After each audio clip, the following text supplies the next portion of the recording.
Sandika merhatikan kedua orang lawana harita Sandika ngupat dina jero hatena. Aing jadi tengah arti. Tepikeun ka ayeuna masih kene can mampu ngarubuhkeun anu jadi lawan. Padahal maranehna geus sababaraha kali kabeunangan ku panajang aing. Tapi bangun daya pangaruhna keur maranehna duaan. Lamun lumangsung tarung ka aya seperti kieu mah alah jelas aing bakal leuseuh beakeun tanaga ieu. Saperti hal Narasanti harita Sandika ge sarua ngarasa kaget jeung kesel hatena ningali kahebatan kakuatan daya tahan badan dua urang lawana. Nyai Sarikit musyrikeun panetipna ka Sandika baritus carita. Si Laing pasti kaget jeung bingungnya ningali kekuatan daya tahan aing jeung Purbaya sanajan tarung geus lumangsung sababaraha jurus sarta si Laing geus sababaraha kali ngasupkeun panarjang ka nu dilawan. Tapi bisa kabandungan ku si Laing. Tepikeun kayeuna si Laing can mampu ngarubuhkeun anu dilawan. Entong boroni ngarubuhkeun salah saurang geus si Laing teu becus jeung Sandika pikeun ngarubuhkeun anak. Sakedeung deui beak tanaga maneh Sandika. Bener teu baya? Bener Nyai Sarikit. Memang bakal kitu kajadian teh. Sandika. Sok sanajan si Laing boga kamampuan ilmu silat anu hebat. Tapi mun daya panarjang si Laing taya pangaruhna pikeun anu jelawan. Mangka geus bisa dipastikeun kaunggulan aya di pihak dewek deuleu sia. Coba rek kumaha kedak si Laing dina waktu ayeuna Sandika? Sandika ngahulang sakedeung siga anu keur mikir. Bari ngabagikeun paneuteupeuna kadua urang lawana, harita Sandika terus nyarita. Adik kadua andek nyarita non bae eta mah hak Andika duaan. Anu jelas kuring bakal terus upaya sakuat tenaga. Dina mangsana ngabela diri ngeunaan masalah unggul jeung kasoran dina pungkasan tarung, kuring geus siap pikeun narima kana kanyataan. Hartina sanajan tepikeun ka ngarandapan ajal, daya bayana keur kuring mah. Serog. Nyai Sarikit jeung Purbaya Sriung Wasubulung harita pada ngabangun di pasangan pikeun neruskeun tarungna. Tapi samemeh aya anu majuna lajang. Harita si Banteng Wulung ngagajang luncat muru ka tempat lumangsungna tarung Sandika. Dug-dug, kocong, kebruk. Harita si Banteng Wulung geus ngabedega gigireun Sandika. Si Banteng Wulung ngabagikeun paneuteupeuna ka Nyai Sarikit jeung Purbaya teu lila terus ngomong. Wah, maneh duaan ngentong sombongan sia. Beda bisa ngarubuhkeun, ngucan bisa ngarubuhkeun Sandikaan. Pokona mah aing geus nyahoan kana kangkuatan maneh Sarikitan, Purbayaan. Maneh duaan bisa tahan ku manarajang lawan. Sangbab dibantu ku kangkuatan makhluk gaiban anu geus nyandingan kana warugaan maneh duaan sia. Anu mantrak tarungna ngasok ngejeng aing sagolobog, tetelo, kolopok, cangkar kehet, blaem-blaem. Nyai Sarikit jeung Purbaya cari karageteun sabab si Banteng Wulung bisa nyahueun kana kayaan maranehna duaan anu memang dibantu ku kakuatan makhluk gaib. Harita si Banteng Wulung hareta Sandika beritus carita. Sandikaan ngasok munduran Sandikaan kudu manganteng ieu mah lawananana mukona mah bagian Mang Anteng anu bangkal ungkulan si sarikitan si Jangkar berwekan nih ngejeng si Purbayaan mukona mah iwati Mang Anteng anu nyahuan karena carana ungkulan makhluk gaiban anu geus bantuan ka si Purbayaan si Wabolak Danten ngejeng si sarikitan si berwek nyengled anu mantrak ngayuna ngasok munduran sadikan mundur ya mah bagian Mang Antengan dah dicebrot ku aing geus kurang ajar ngarti kana caritaan si Banteng Wulung harita geus teu loba dicarita sandika terus ngajerat loncat muru ka tempat anu rada anggang Nyai Sarikit jeung Purbaya sok sanajan masih kene kaget ku caritaan si Banteng Wulung tapi maranehna duaan boga tekad pikeun neruskeun tarungna ngayonan si Banteng Wulung. Nyai Sarikit anu geus saged diri nu leuwih ti heula nyarita ditujukeun ka si Banteng Wulung. Hai Banteng Wulung, si Tangih Gul, si Bolokotono, montong anu lain-lain anu jelas sanajan pangawakan maneh badi Gul Tangih Gul keur aing mah moal make kudu sentar ngalawanan si lain geuleuh. Lamun nena si lain gablek kamampuan hasok urang tanjung aing sa Banteng Wulung. Purbaya milu nyamungan kana caitan Nyai Sarikit ditujukeun ka si Banteng Wulung. Benar Banteng Wulung dewek duaan moal sieun ngalawanan si lain anu kawas buta ku dewek bakal dibuktikeun kakuatan anu marengan ka dewek bakal mampu ngarubuhkeun maneh sa Banteng Wulung. Jadi sabalikna si laing anu kudu mampu ngabuktikeun kamampuan si laing pikeun ngungkulan dewek jeung Nyai Sarikit Banteng Wulung kurang ajar. Si Banteng Wulung nyerengeh seuri bari terus cerita.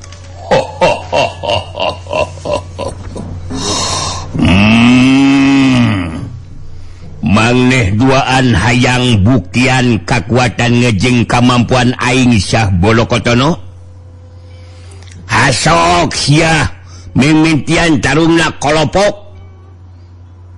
Maneh duaan ulah ngagetan lamunan makhluk gaiban anu bantuan bakal kalaluar tina warugaan maraneh duaan deuleu Syah berwek nyengled. Hasok maju narajangan Syah lain ngajedog we golobog. Nyai Sarikit nu leuwih teu maju narajang. Kurang ajar sanya capek teh. Tada siapa najang aing Banteng Wulung. Hiya.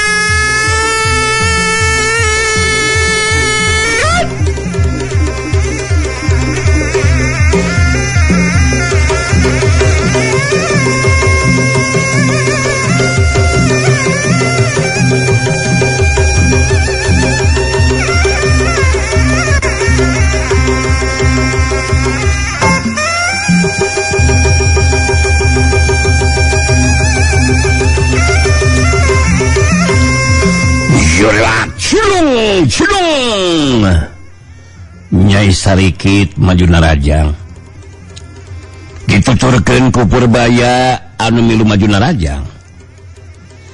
Si Banteng Wulung harita ente ingkah di tempatna nganti datangna panarajang ti dua urang lawana nu ngagunakeun senjataan lana masing-masing. Harita dibenung kuruyung gedena si Banteng Wulung. Syut barasak. Syut. Datangna pedang Nyai Sarikit. Syut barasak. Syut. Bukang. Kaleweng pedang Nyai Sarikit ngoleweng kagigir mangsa bantrok jeung ruyung gedena si Banteng Wulung. Syuhiu. Datang panajang Purbaya. Senjata ruyung masih hideung rek ngababuk kana cangkeng lawan. Rikat si Banteng Wulung nakis ku ruyung gedena. Syukang. Koleweng. senjata ruyung Purbaya ngoleweng kagigir. Kajadian saterusna si Banteng Mulung ngagajreng katukangan Purbaya bari ngababukeun ruyung gedena kana tongong anu jilawan. Abu hiuk cebrol tiga edan anjir ya ada anjing jadi kalau kurang ajar Purbaya ngakeronahan kanyeri saterusna ngacungkel rubuh dina kayaan lungse beakeun tanaga. Dua makhluk gaib anu nyaning kana waruga Purbaya jadi keluar. Syuk berasan syuk datang Panarajang Nyai Sarikit. Pedang nyabat kana beuteung lawan. Tapi si Banteng Mulung gancang nakis pedang lawan ku ruyung gedena. Syuk syuk berasan tang keleweng pedang Nyai Sarikit ngoleweng deui kagigir. Sedengkeun harita katinggali si Banteng Mulung ngagajreng katukangan badan lawan.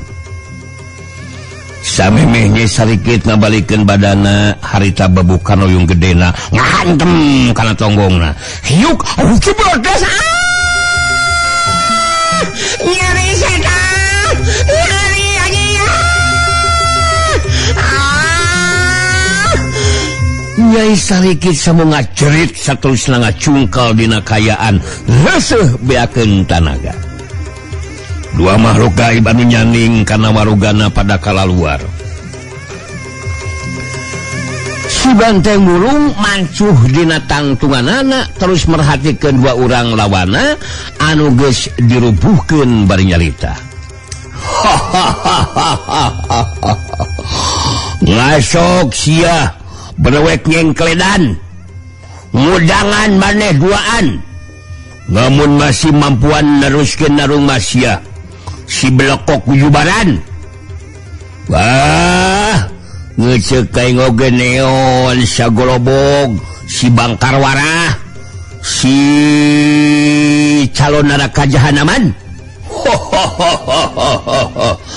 Aranan kakuatan makhluk gaiban geus bantuan mah kangayaan maneh teh geus lungsean beakeun tanagaan anu mandrak mulah cobra-cobra gangguan katelangan kampung kang huripan. Masih kene nguntung henteu dipodaran oge sia. Tuh perhatikeun ku maneh Sarikitan Purbayaan si Aki rungkingan ku aing geus dicatsadan. Tulang sikuna ramukan duanana. Hartina moal bisa bantuan dai ka Lemang anu kolobog jeung kolopok. Kawas nganeh duaan sang urang ajar. Sagedeng deui si Guntaraan jeung si Gintamanian bakas rua. Sanasib jeung maneh duaan sia. Rangsakeun ku maneh duaan sia belegugan jahanaman. Lamunan ngacan mampuhan ngudangan dina waktu liliaan sia. Geblig si Banteng Mulung terus lempang ngadeukeutan ka tempat tarung Narasanti. Katingali harita Rasanti ke dirangseuk kedua urang lawana. Nyata Guntara jeung Kintamani salila lumangsung tarung. Rasanti nu ngagunakeun jurus pedang kilat bumi jeung jurus tapak darah suci lain bae mampu ngabandung Satya Panarajang dua urang lawana. Malah Rasanti oge geus sababaraha kali ngasupkeun Panarajangna ka dua urang lawana. Anu jadi kaget jeung kesel ke Rasanti mah eta dua lawana teh can mampu bae dirubuhkeun.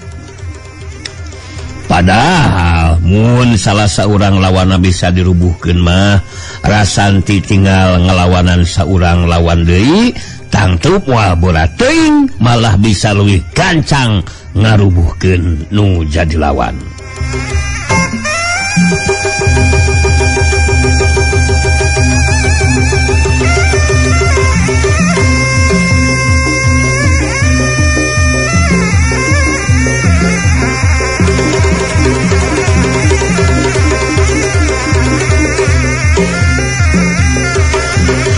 harita Rasyanti anu kedirangsa ku Panarajang dua urang lawana kitu oge Rasanti pikeun anu sakitu kalina mampu ngabendung Panarajang lawan. Nyai Kintamani nusukeun pedangna ngarah kana dadana Santi. Susuk sakyuk berasat trang, syuk berasat trang. Runtuyan Panarajang Nyai Kintamani teu mampu ngimbangan jurus pedang kilat bumi samemeh Panarajang Guntara datang. Harita Rasanti ngasupkeun Panarajang dengan kencana nu ngagunakeun jurus tapak darah suci. Sakyuk tegas dampalengeun kencara Santi ngahantem dada lawan disusul ku tajongan Sukatura Santi anu ngahantem ke kemplong lawan.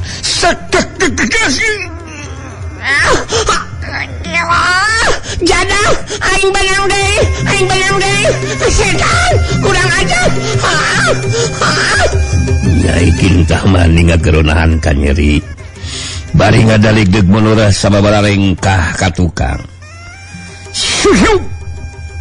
Gatang Panarajang Guntara nu ngagunakeun jurus tapak naga sakti. Rikat Rasanti cingkrak ke belah kenca bari nyabetkeun pedangna ngarah kana leungeun katulawan. Guntara gancang narik leungeun katuhuna. Saterusna dampaleungeun kencana rek kahantem siku leungeun Rasanti tapi orokaya Rasanti gitu bodoh.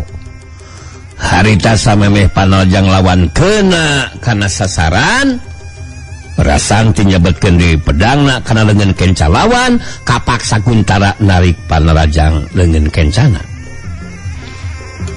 Sok hiuksat hiuk berasan plos meh bareng jeung Guntara anu narik Panarajang leungeun kencana.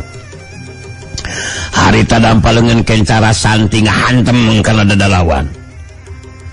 Dituturkeun ku jejeka Sukatuhu beuteung lawan. Sakyuk tegas Panarajang Rasanti kana dada lawan disusul ku jejekan jejak lek nasi. Jadah aing walang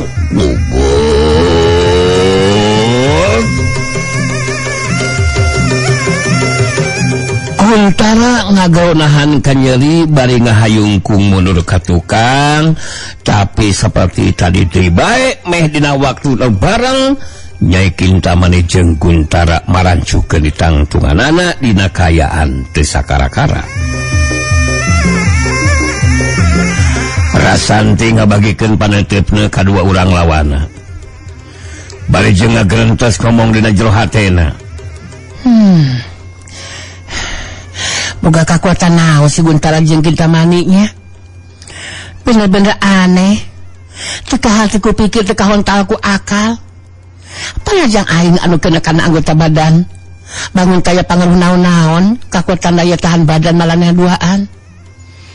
Jauh beda jeung kayaan waktu ka tukang. Si Guntara jeung Kintamani sakuna mah geus pada rubuh ku deuri aing. Sapertina waktu ka tukang-tukang. Jadi bingung oge ka aingna.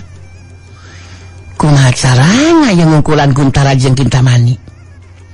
Padahal aing geus ngagunakeun sakabeh kamampuan sangkan bisa ngungkulan anu lawan. Rasanti jadi bingungeun. Kumaha carana sangkan Panarajangna mampu nembus kekuatan daya tahan dua urang lawana. Guntara harita nyarita deui ditujukeun ka Rasanti di barung jeung Seri Sagarupa.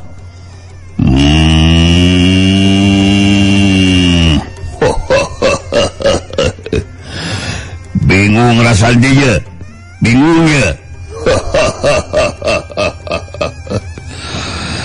Rek bingung kumaha geus sababaraha kali Panarajang keuna kana anggota badan dewek jeung Kintamani.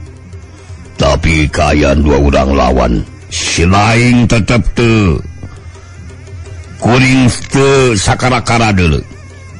Hartina sok sanajan si laing boga ilmu silat anu hebat, tetep moal bisa ngrubuhkeun dewek jeung Kinta Mani. Jadi geura katrukeun sakabeh kakuatan jeung kemampuan si laing Rasandi.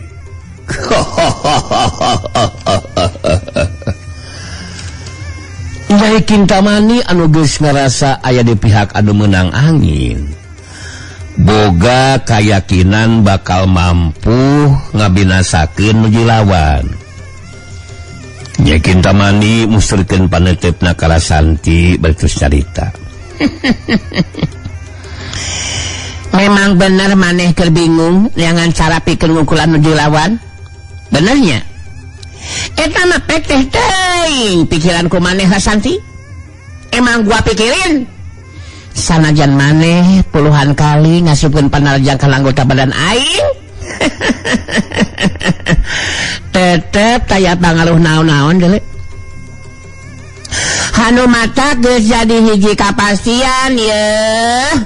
Pungkasan ieu tarung maneh deuleu sia anu bakal ngababatang jadi bugang di ieu patempatan. Sok ketrukeun sakabeh pangabegog deh ku aing diladenan nepikeun ka mana. Hiji baktu oge saleuseeh kadese nu akhirna modal sia. Rasanti geus nekadkeun dina hatena pikeun neruskeun tarung teu pikeun ka pungkasanana. Harita Rasanti dan sikap anu tandes terus cerita. Memang benar.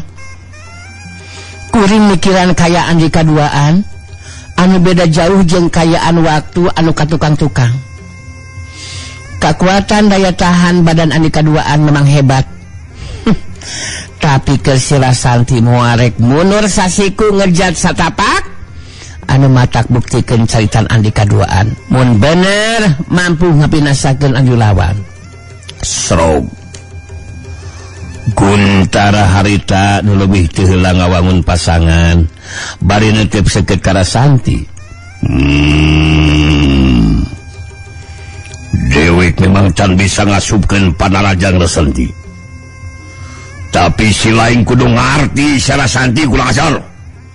Sakali kapeunangan ku panalajang dewek geus dipasikeun si lain geus moal menyatei deuleu sia.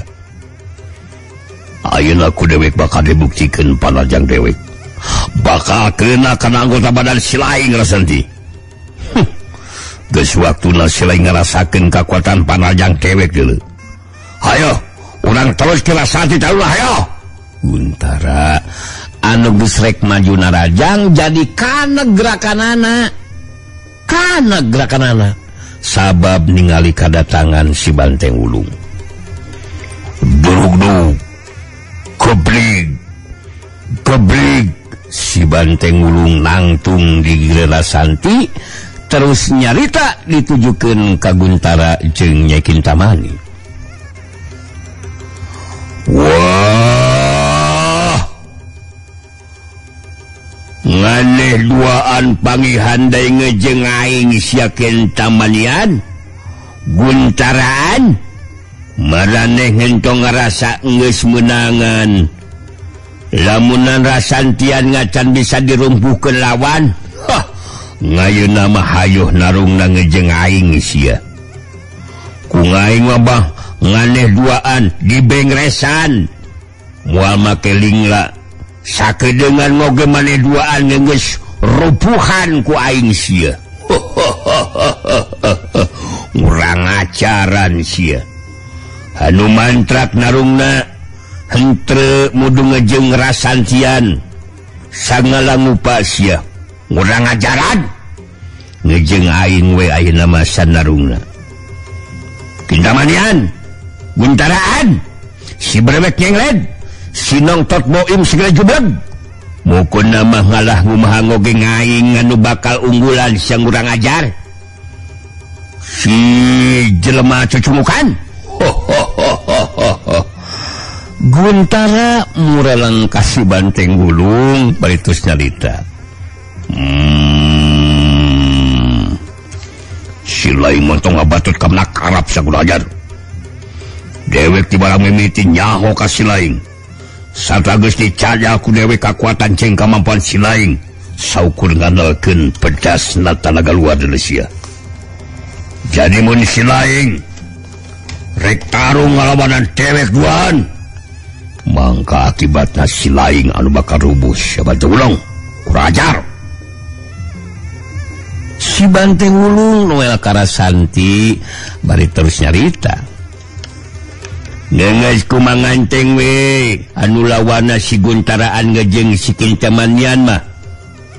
Jeung lemang anu ngawas ki ngatut mah anu ungkulanna kumaha nganteng we lah. Kumaha nganteng we ya nu kieu patut mah. Bisi Rasantian manasaran mah tanyakeun we ka sandikaan. Kumaha ninakan manganteng rubuhkeun perubayaan ngejeng sarikitan. Hasok Rasantian mah munduran we Rasantian keun ieu mah gilan manganteng anu bangkangang bereskeunana. Urang ajar ieu nyeceul pisan si jangkar kehedan jeung si brewek nyengledan. Sok munduran. Rasantian wayahna munduran. Manganteng geus teu sabaran ieu. Hayang buru-buru modaran ieu mangkelukan. Bangkar warah pendekong. Rasanti ungeuk tanda ngarti kana maksud caitan si Banteng Wulung paritus ngajawab pono. Ada turut kitu mah. Ayeuna anti mundur manganteng. Sok munduran keun kieu manganteng lah. Jerelat. Jlung. Rasanti ngajelat nguruka tempatna sandika. Si Banteng Wulung ngabagikeun paneuteupeuna kadua urang lawanna terus cerita. Ngasok majut narajangan sia Guntaraan Kintamanian gunakeun jurus ampuhan ngejeng manarajang hanu hebrat deui sia.